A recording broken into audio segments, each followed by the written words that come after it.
This podcast is part of the Deluxe Edition Network. To find other great shows on the network, head over to deluxeeditionnetwork.com. That's deluxeeditionnetwork.com.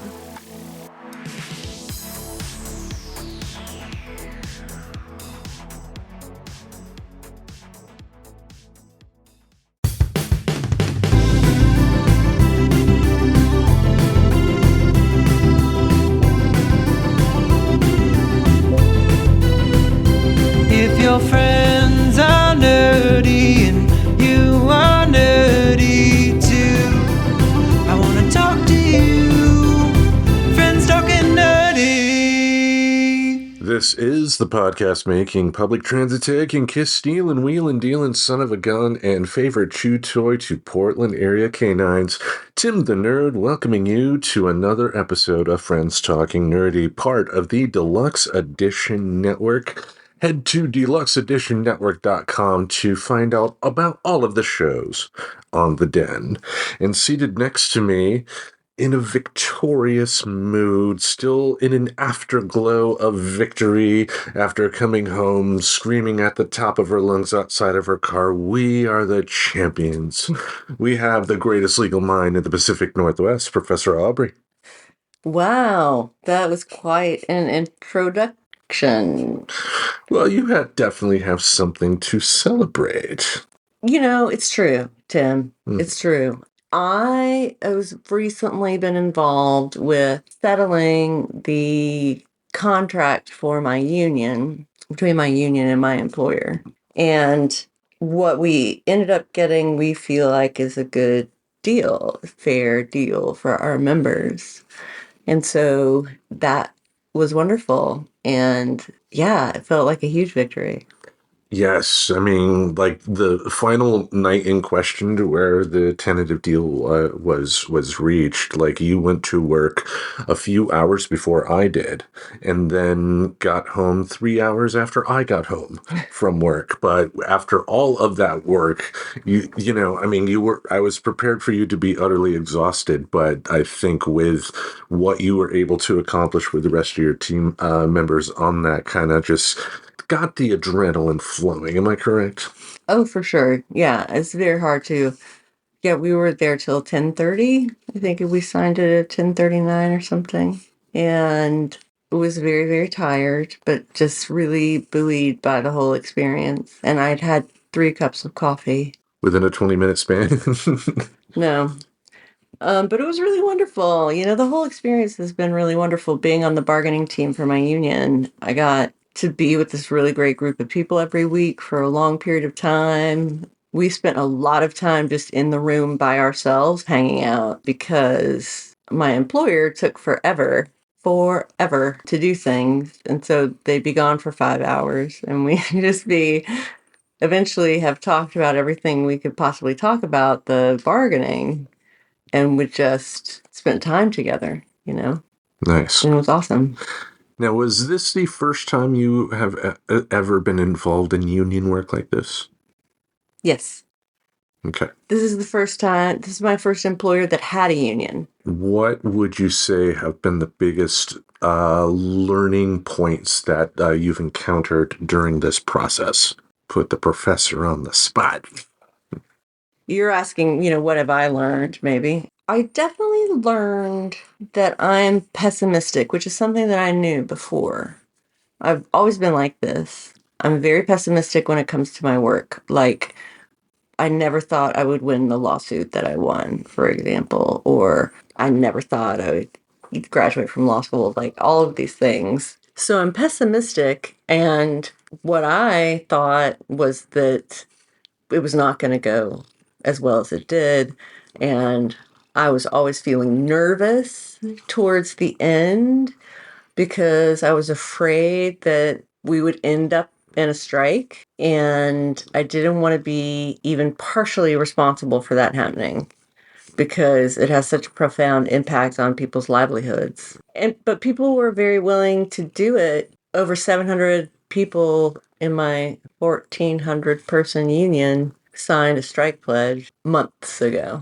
And it's good that they did that because there is strength in numbers And if everybody does have solidarity, as the old phrase goes, then it makes the whole it gives them a lot more power than they would have individually, because, we've learned a lot, and we'll continue to talk about, people that are in positions of power that end up abusing it because of the fact that the people below them don't have power themselves. Mm-hmm. Also, too, like, what I saw as an outside observer in terms of, what you told me after a long, exhausted days of bargaining, was, I guess at the end of the day, it was nice to see everybody at the end of the day understand that, this is something that has to be, worked out. So let's get a deal that we can all walk away from. Because, you've pointed out many times before that this wasn't about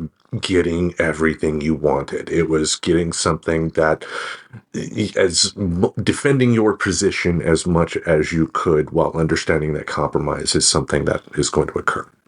Right. At some point, it's either strike or come to agreement. And to avoid a strike, people get a lot more flexible.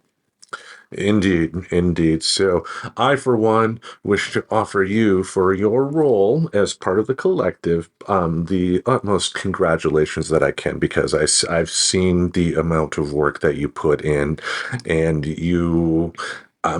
because even when you had to do a remote one here, you have this ability to, when you are on camera or in front of your students in person, to be on and be on and be on. And then afterwards, you're like, oh, fuck. Yeah, I'm an introvert, and in my work, can't be an introvert. I have to be an extrovert, but it takes a lot out of me. Like, I need to rest afterwards and not talk to anybody the next day, kind of thing.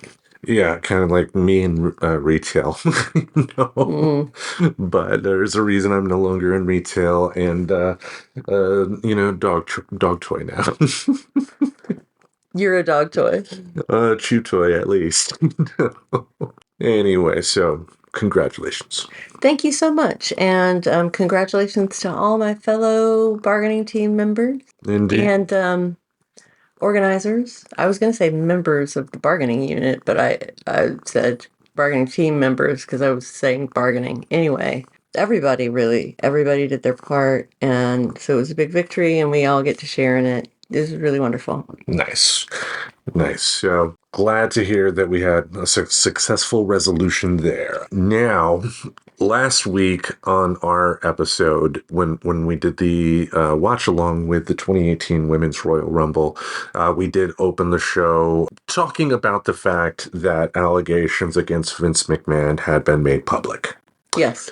And at that particular time, I was not comfortable talking about that. And while I am a lot more comfortable now, I am also going to put it out there that, apart from using a label, I'm not going to describe scenarios or situations that occurred, just because of the fact that, one, we're not a news show, really. And two, there are a lot of people in this world that are affected by some of the stuff that Vince McMahon did, that have had to, go through their own horrors in life, and don't necessarily need to just continue to have this. And think about this too. We're talking about a woman who brought him to court, and now her name is out there, her picture's out there, and the whole world knows all about her in this whole thing, and that kind of sucks. Yeah, that really sucks. Yeah, so going to hold back on that type of stuff, because I don't think we have to talk about that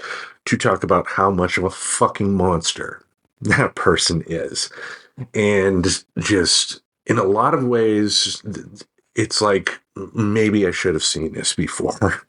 Because when you have somebody in the public eye that has been in the public eye for as long as Vince McMahon has, and who has had stories pop up.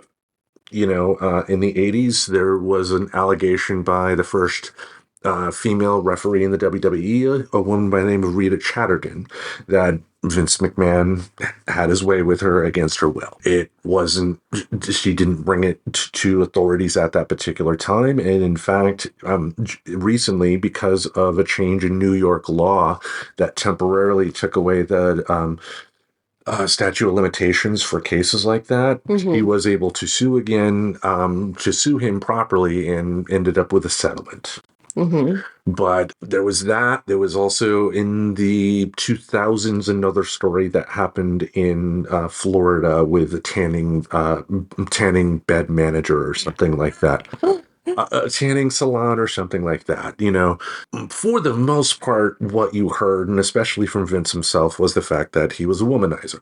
Which used to be an okay thing to be. And you know what? I'm glad it's not anymore. And I hope it's not. At least it's not in Portland. I mean, there's stories throughout history of people that are in positions of power that have money that, end up becoming, womanizers or whatever. Look at the South Park episode we watched recently where they had the Tiger Woods video game that the kids were playing but in real life they blamed sex addiction on aliens, and all the celebrities had to, be out there and everything. Anyway, kind of the situation with this, I'm going to go over it broadly, is that the woman in question lived in the same condo living area that McMahon did. She was in her early 20s. Oh my God. He's in his 70s. Oh my God. She had been taking care of her parents, but both of her parents ended up passing away, and due to a bankruptcy, ended up losing a house. And she was, in a condo with what money she had. The condo manager says, "Hey, there's this guy, Vince McMahon, who lives in this other condo I can connect you to and, get you a job that way." And the connection was made, and McMahon ended up promising her that she would get like a 6-figure salary, which she ultimately did, but that came with conditions. Let's put it that way. And the woman in question talked about, basically the charges are that we were talking sexual assault and sex trafficking. Not sex trafficking in the sense that Vince McMahon had a criminal cartel going, but when you were the boss of a company, put 2 and 2 together, it was sex trafficking. Yeah. This is just awful, horrible, horrific to hear about this. And as a wrestling fan, it makes me pissed off, because there are people in professional wrestling that are good. Professional wrestling in and of itself is not bad.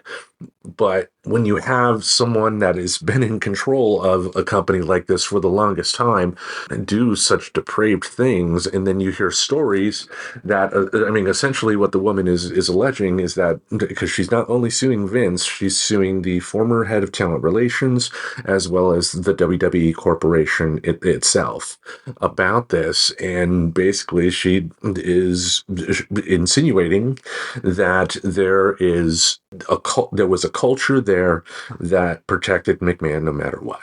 Yeah.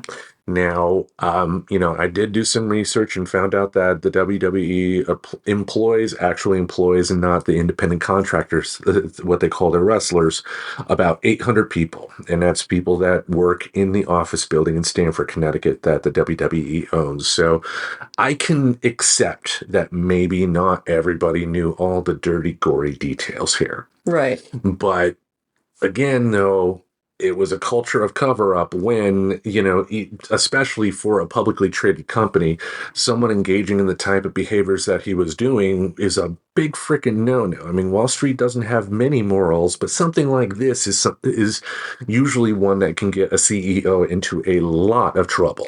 Well, that's not because they have morals.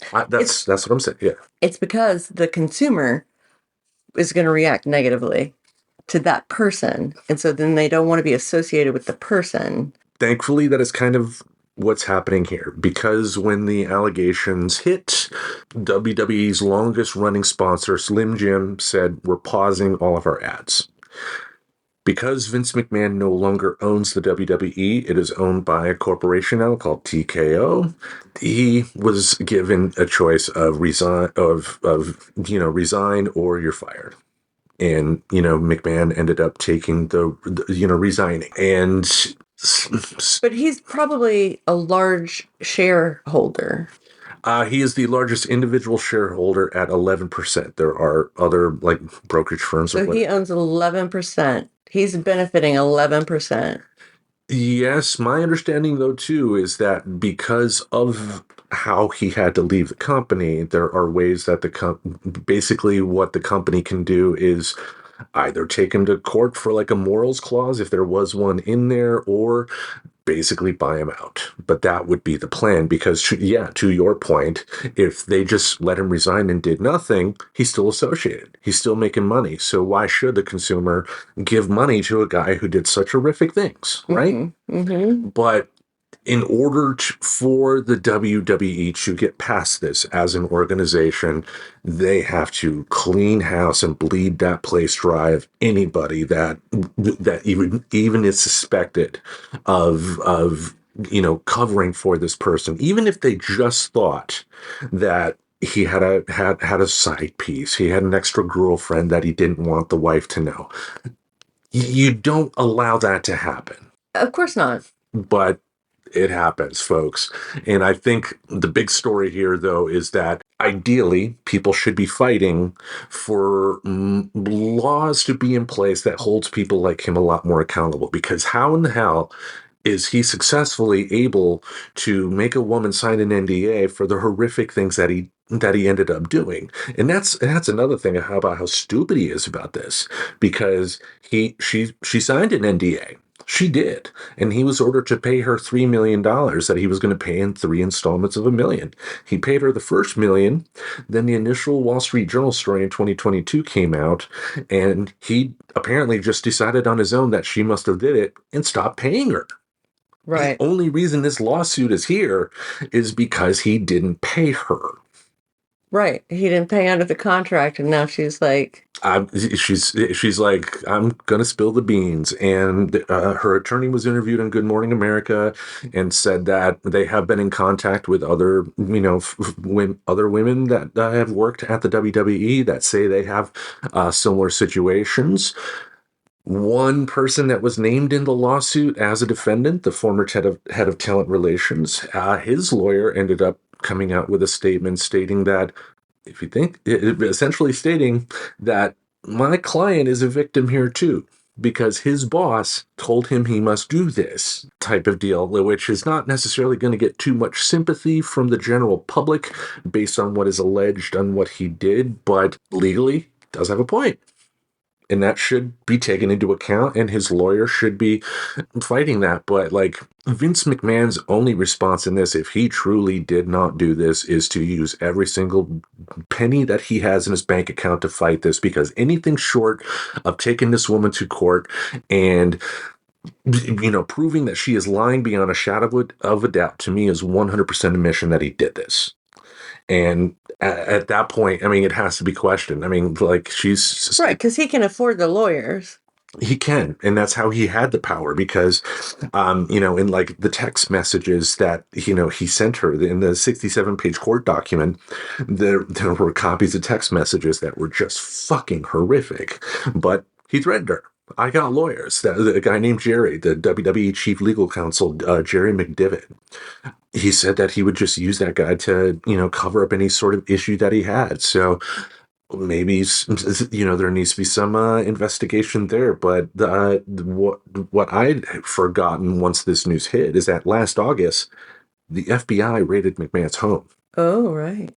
So this, because there was some good news in WWE land. A couple of days before the allegations hit, it was announced that Monday Night Raw would be moving to Netflix for a $5 billion deal, and that also The Rock was joining the WWE board of directors, and he would get permanent control of the name The Rock. It's his intellectual property now. But the conspiracy theorist in me kind of thinks at this point that I wouldn't be shocked if they had some sort of a heads up that this was coming. That, Vince helped with the negotiations with the $5 billion, but getting The Rock on the board of directors was kind of a way for them to prepare for life after Vince, if that makes sense, that they kind of knew this was coming. But, again, they have to clean house. They have to clean house. They have to.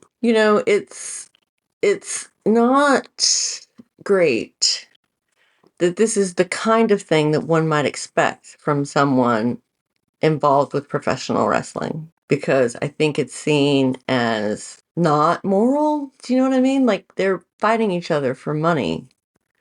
And it's in and of itself, it's kind of an immoral thing. I mean, there's boxing, there's MMA. All immoral. Okay. You know what I'm saying? I don't get it, but Well, one would expect it from a wrestling organization. so I'm saying it feeds into that stereotype. okay. That's what I'm saying. Gotcha. There's a stereotype that this really feeds into. True. And yeah, this does not help. And this is why, if you are a fan of professional wrestling, this is something to where you should demand that the TKO Corporation cleans fucking house. But anyway, there was one point that was so ridiculous in the lawsuit. Doesn't refer to any sort of act or whatever, but it was one point that once I read it, I laughed because of how fucking ridiculous it was, because you could totally imagine Vince McMahon doing this. And I told you that I wanted to hear your reaction and have your reaction be live when we record it. So here we are. Okay. Vince McMahon not only has a collection of female sex toys, which I find kind of weird myself because, it's been my experience with the women that I've had in my life that I know the sex toys that they have, that it's kind of like a personal thing. There are some that like the small ones, I guess. There are some that like the ones that you pray to the god of your choice and climb aboard type, but it's a personal choice. It would be like sharing a saxophone if you're a saxophone player, I guess. Am I correct in that, or? Yeah, I never like anybody to play my tuba, if you know what I'm saying. Yeah, but if a guy that you're with, brought out his own, female sex toys for you, would that be, if you knew the person and trusted him, I'm sure, fine, whatever. But if it's somebody for a first time or something like that, like, wouldn't that be a little weird? No, I mean, it depends is always Okay. the answer to questions like that. Like, Yeah. I think that's wonderfully sex positive. Well, I'm glad you say it depends, because there's a part 2 to this. Oh. The sex toys in question, he named after WWE superstars. So he had like a Ric Flair. Are you ready for the Hulk Hogan tonight? Or do you want the Batista? Okay, that's stupid. Yeah, but it's one of the many, many details that is listed in those court papers that is so ridiculous, yet knowing the Vince McMahon that the public image of Vince McMahon that I know of, and the backstage stories that you hear, it's like you could totally picture him doing that.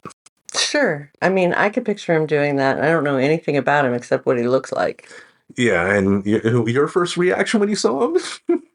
Oh my God, what is wrong with that person? Yeah. The steroidical, the vein popping musculature and tan skin with the bad haircut. So vascular. Yeah. Anyway.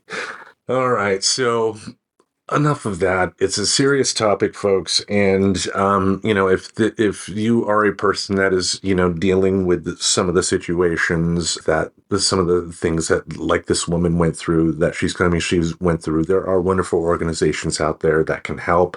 Like one off the top of my head that I'm aware of is a great charity called RAIN, and I can have that information in the show description to help out. But I hope this somehow, because it's a civil lawsuit that she's bringing to him, I hope that the FBI raid in August of last year is about this. Mm-hmm. Because what he did to her was absolutely criminal. This wasn't a girlfriend on the side situation.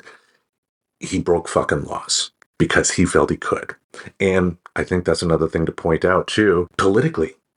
His wife was on the Trump cabinet as the small business administrator. And how many Republicans have you heard complaining that certain minority groups are groomers? Yet the husband of a former Trump cabinet member is allegedly in court being called a groomer. But anybody who is in favor of Trump being anywhere near any kind of power are so idiotic and so misguided Yeah. that, and they act that out on a regular basis.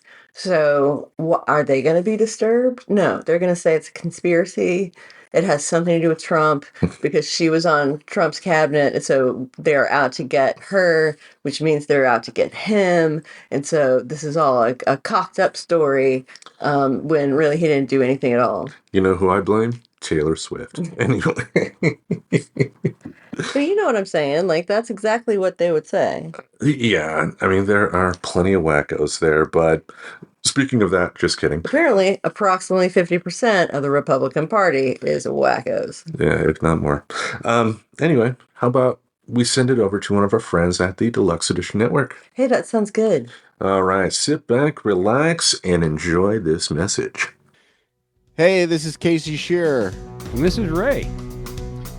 Do you like pop culture? We're pretty sure you do. Then come on over and check us out at deluxeedition.show. You will not be sorry. Or maybe you will be. I don't know. There's a quote from Homer Simpson that I absolutely love that kind of describes me in a lot of ways. Ah, pity, where would my love life have been without it?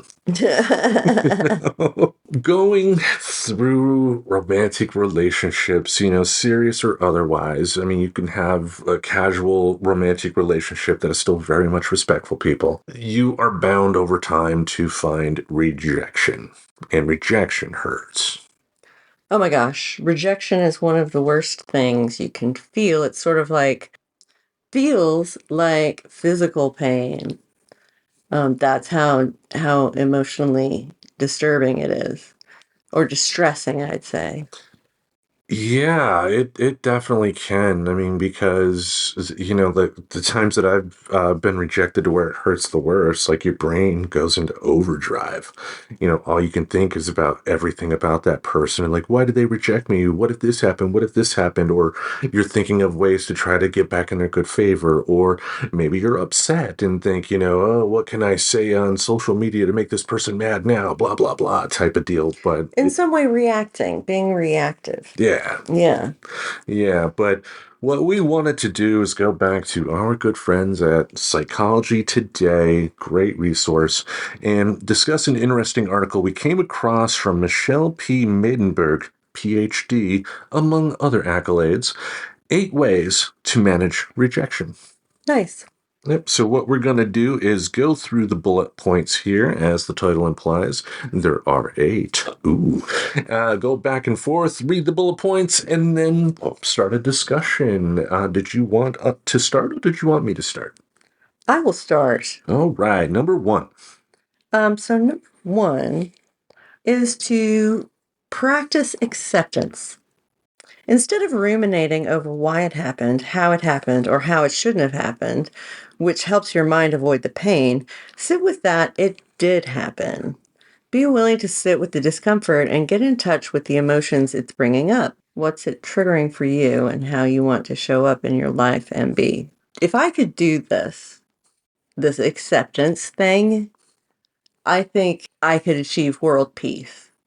I think this is one of the hardest things for me to do ever, is to accept the limitations, what reality is presented to me.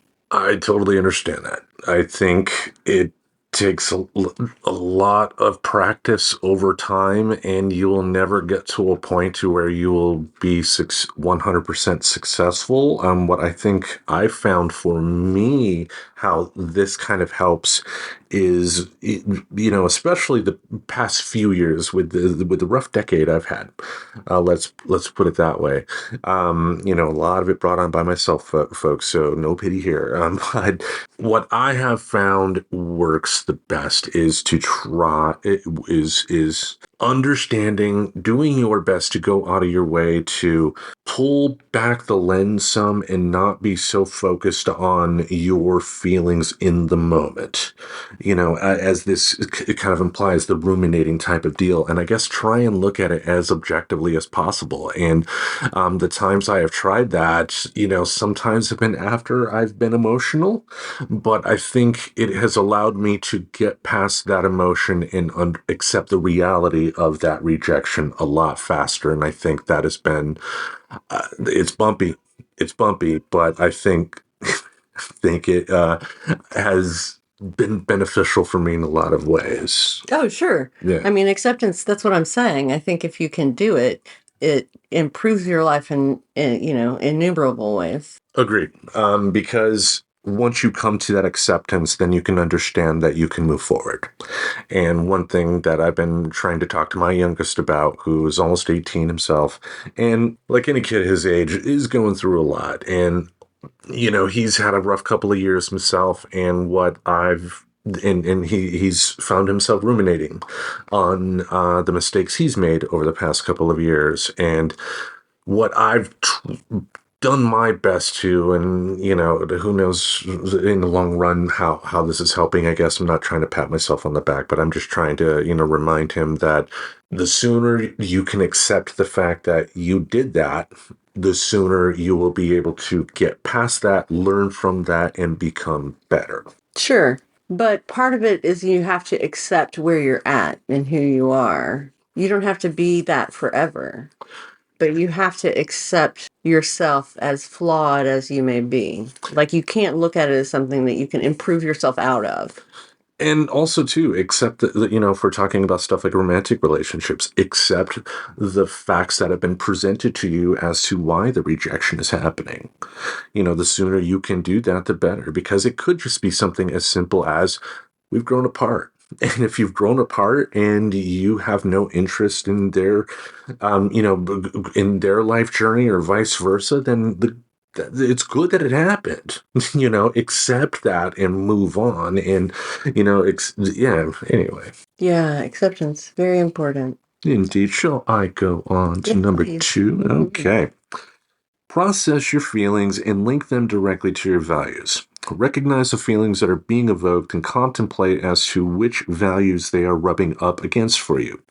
For example, if you were rejected by a partner, acknowledge that because you highly value connection and intimacy, you're likely to feel sad and disappointed. Reframe and shift your mindset to connect to the pride you feel for your high order values. Another thing that's really hard, especially like the longer the relationship, the more hard it's going to be, I think. But having said that, I've also had short-term relationships that have turned into like 3 years of like, what the fuck, man?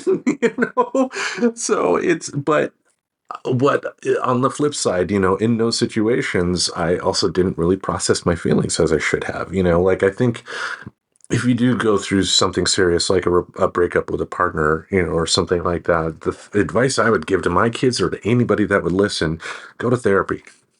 Go to therapy, get it talked out. I didn't do that, and that led to a lot of problems. And I, should probably go back to therapy now myself, but still good advice, Yeah, I mean, I think go to therapy if you can and try to find community and people who want to process with you that you can process with, that sort of thing.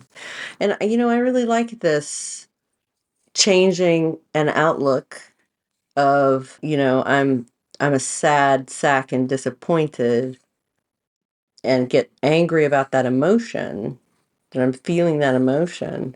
I can look to what's behind that, the fact that I really value intimacy and love. Like, that's wonderful. Those are wonderful values.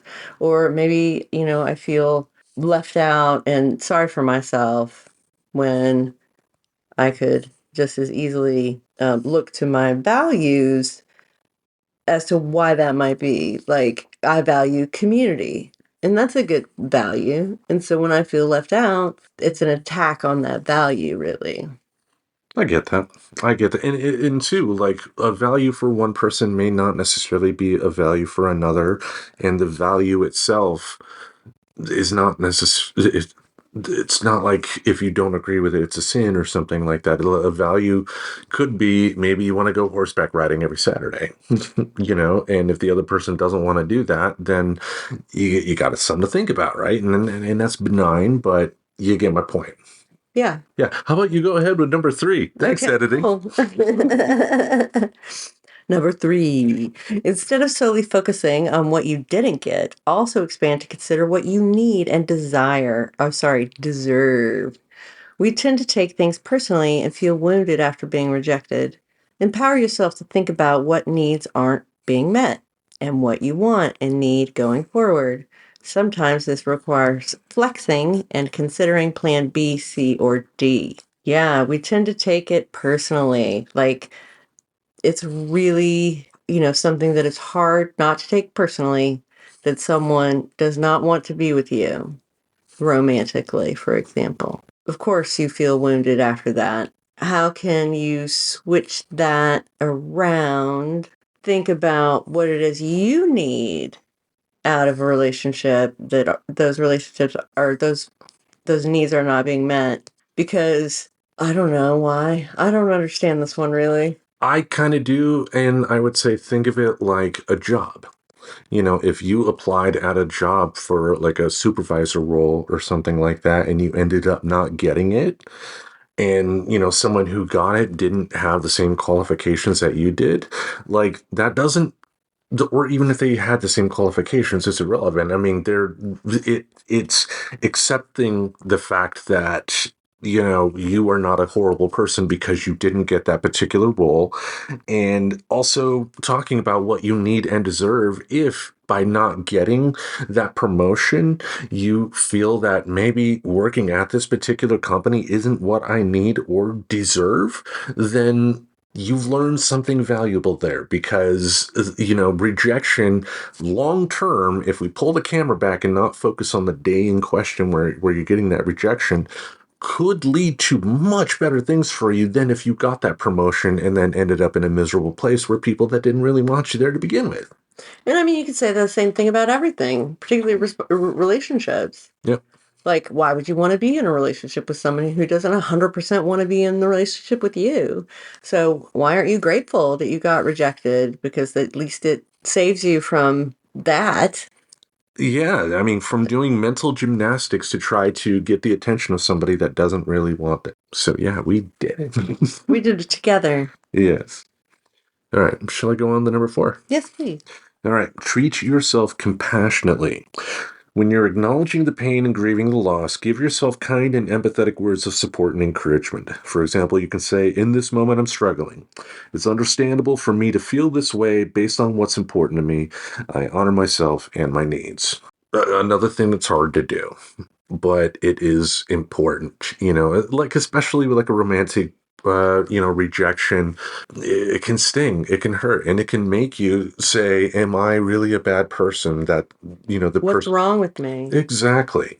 And, as it said in the previous, reframing the whole thing and just acknowledging to yourself that it's, one, it's okay for this person to reject me, but two, that it doesn't say anything about me as a person that they did.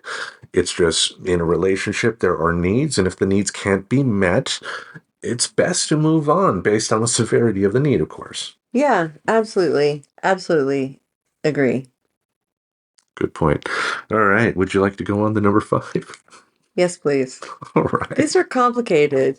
Like reframing, these are all really hard to do. Very, very, very hard to do. I 100% agree. But when it has worked for me, I have seen the power of how it can help. And again, you know me, I'm a mess, but I have seen the power of not, essentially just wallowing in the self-pity and the negative emotions that come. It's about breaking out of that mindset. The reframing could be something as simple as, don't listen to certain types of music, or if you find yourself, depressed or whatever, in home all day, yeah, maybe walk out of the house every now and then. Well, I think what number 4 here doesn't acknowledge is that you can be awfully mean to yourself. Oh, yeah. And especially when you're struggling, like, what kind of loser are you that this person rejected you and that you're a wreck about it. That's the other side of treating yourself compassionately, is what does it look like when you don't treat yourself with compassion? And it looks pretty abusive. And I think it's important to try to emulate this compassion towards self. But to your point, Instead of saying I'm bad. yeah, I'm bad. Like something bad happened to me. I'm struggling with that, but that's okay. Well said. How about you go on to number 5? Number 5, don't allow rejection to define you. It's not indicative of your power or worth. It's a human phenomenon because of our plethora of needs and expectations. Keep in mind that you're not for everyone and that everyone is not for you. Just as you're selective and judge others, others do the same. So yeah, I mean, this is basically my terror about interpersonal relationships, is that I know what lurks in the hearts of men. Do you know what I'm saying? Yeah. Like, I know what I've experienced in terms of how I feel about other people. And so really you're telling me other people feel that way as well towards me? That's terrifying. Yeah, I mean, and these are bullet points for a short article on Psychology Today, so a lot more can be said about this, and probably should, because this is serious stuff. But ultimately, again, it's going to be very hard work, as we said. But you can't let that rejection define you, whether it is a job rejection or a relationship rejection or any other type of rejection, because it's doesn't define you. It is not you. It is just something that happened. If it is a romantic rejection, there's a reason. And even if that reason is the other person cheated on you, do you want to be with a cheater?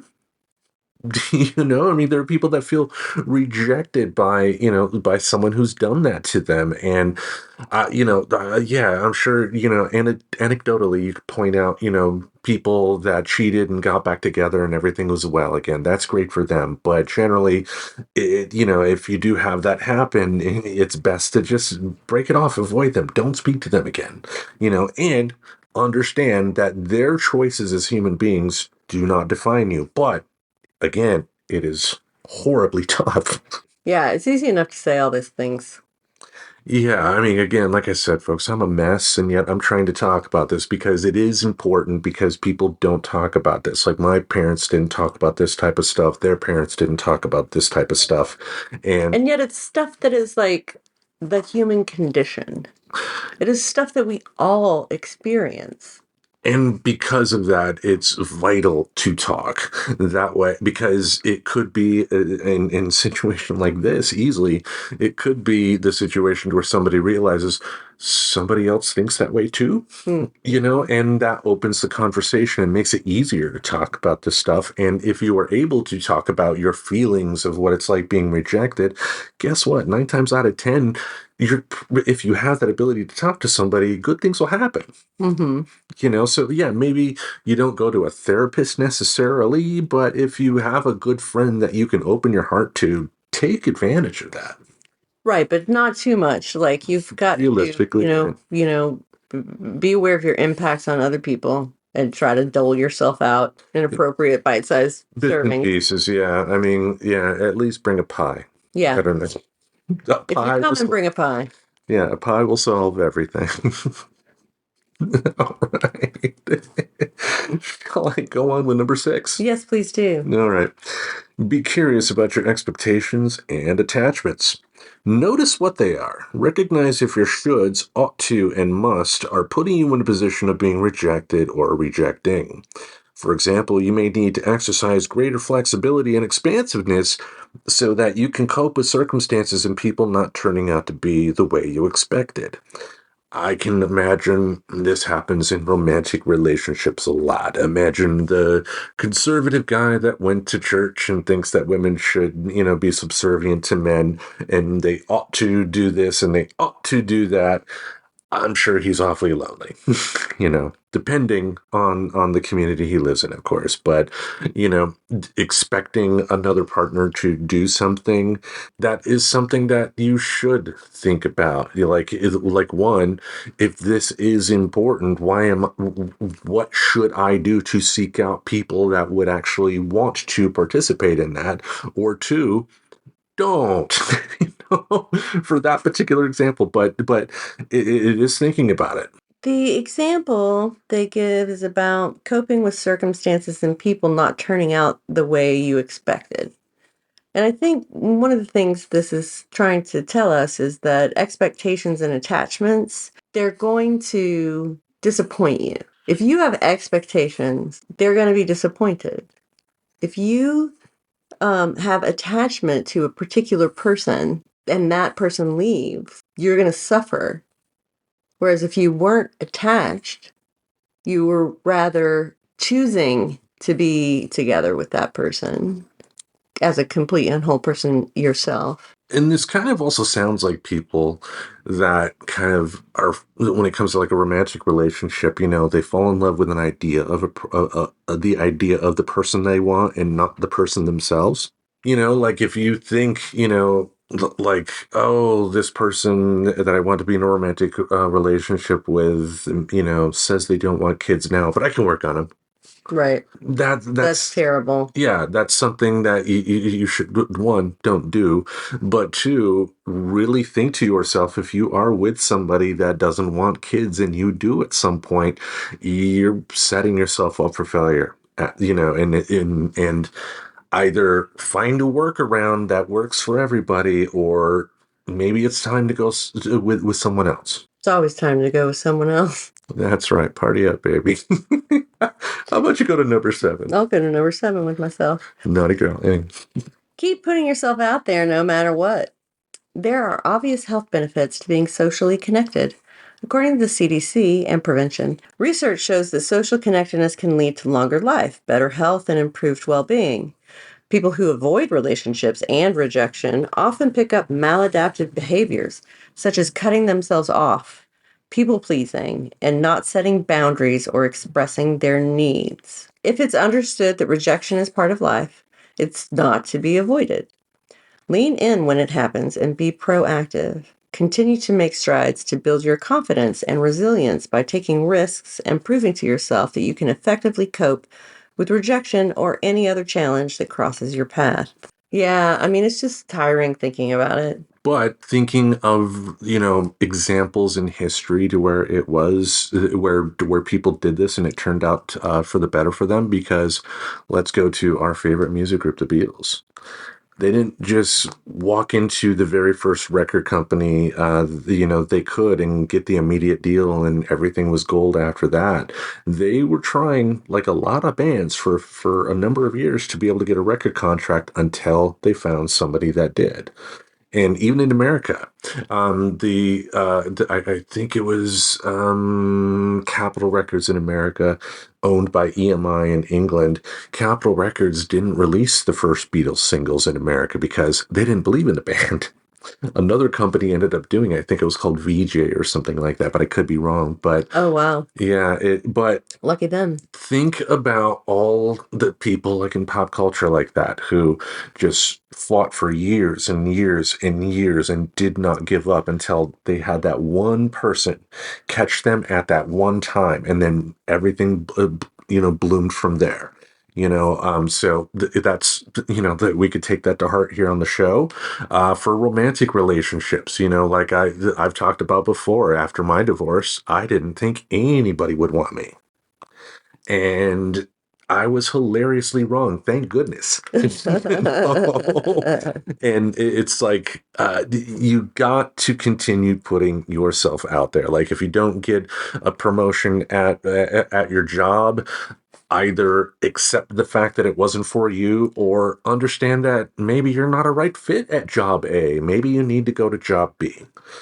Same with like a relationship as well. If you get rejected by a partner for X, Y, and Z, take it to heart. And if there are things that you can change, do so. But understand that that person saying they no longer want you in their life is the end of the world. You can move on and still be accepted for who you are.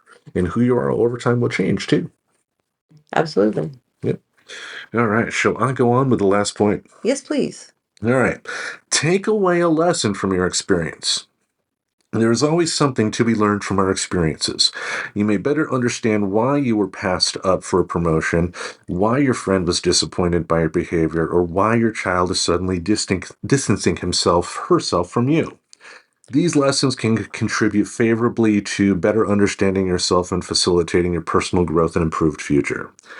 Rejection is not to be avoided, but rather to be noticed, understood, and learned from. The pain can forge a path toward greater resilience and better connecting to your values and what's fundamentally important to you. Seize the moment when it happens, as these are prime growth and learning opportunities to facilitate being your best you.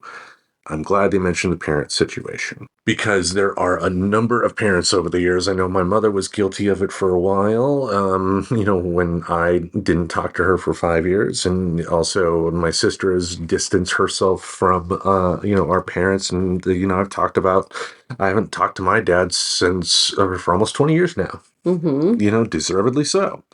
But a lot of times, especially on TikTok too, you'll see videos of people talking, why are my kids talking to me? Like, examine yourself. Again, I'm a mess of a human being, but I think one thing that I have consciously tried to break in my current stage in life, with my kids being the age that they are, is to not repeat the mistakes my parents did in terms of expecting a relationship to just be there. Right. Because throughout the history in the United States, it's been kind of that way, that you have to be there for family, I guess. And you have to accept the fact that, for someone in my position, like, if your kid doesn't want to talk to you, it's like when a dog bites you, it's 99.9% likely that it's your fault. that you're the one that got bit, or you're the one that has your kid that doesn't want to talk to you. And, I've been open about it before. My daughter doesn't talk to me. That's on me. I've accepted the fact that my actions caused her to react in the way that she has. And I'm not going to try and force myself into her life if she doesn't want that. She's a grown woman now. I will always be there for her if she does reach out, even if it's to just call me an asshole or something like that. But I accepted my responsibility as a parent, when it came to her decision. And I think that has also allowed me to grow as a person as well, and to apply that in other areas, because I've accepted the fact that, as a parent, I wasn't the best, but I have not defined myself based on, those bad actions, if you know what I mean. Right. And I think a person that, let's go to a romantic relationship again. Let's say person A cheated on person B, but then years down the road, person A comes to realize, maybe I shouldn't have cheated. Maybe if I was so dissatisfied, I should have either A, talked about it, or B, split. Accepting that is a good thing. You can be somebody that has done something like that, and accept and learn a lesson from your experience, and move on and do your best to, do good going forward, Yeah, and comparison is the thief of joy, but one can imagine much more difficult circumstances. I can imagine much more difficult circumstances than I have experienced in my life. But it kind of doesn't matter, because we feel the way that we feel about things. And there's like human emotion. I mean, I've never been in that position, though. I have no idea what it would feel like to be starving or some other terrible thing. Yeah. Like, maybe it is a pain that is so much deeper than the emotional pain that many of us feel. I don't get the impression the article was trying to be flippant, but, as we've both pointed out, especially you have pointed out, that a lot of this is really hard. Yeah. And but I think being able to talk about it, even in such a short, compact way like this, I think can, in the right mindset and understanding that there will be, failures along the way, could potentially be something that could help be a road sign or roadmap or something like that. I don't know. What do you think? I think cool. It could help, Yeah. Anyway, any last words on rejection? Rejection sucks. That's all I got. Well said. Well said. What else is there to say about it, really? Yeah, I mean, it's going to happen. It's happened to the best of us. It's happened to me many, many, many times. And this article was really all about reframing. And, reframing is tough. But when it works, I think it can help. It can make the next time it occurs a little bit easier to go through. I also can't speak for other people, because again, doing that would imply that, by the time you're 80, you'll never have to deal with this again. But, right. How many people that are 80 or 90 that are living in nursing homes that have a new crush in the nursing home and somehow gets rejected because the other guy has better denture cream? Yeah, I mean, you could get rejected in lots of ways. Indeed. So we thank you all for taking time out of your week to listen to the Deluxe Edition Network podcast of the month for February. Each Monday, we'll have something in this podcast space to entertain your ear holes. Until we meet again, we bid you adieu. Farewell. I reject you. Rejecto. Ping. Subscribe to Friends Talking Nerdy on iTunes, the Google Play Music Store, as well as Spotify. Remember to support Friends Talking Nerdy on Patreon. Goodbye, darling.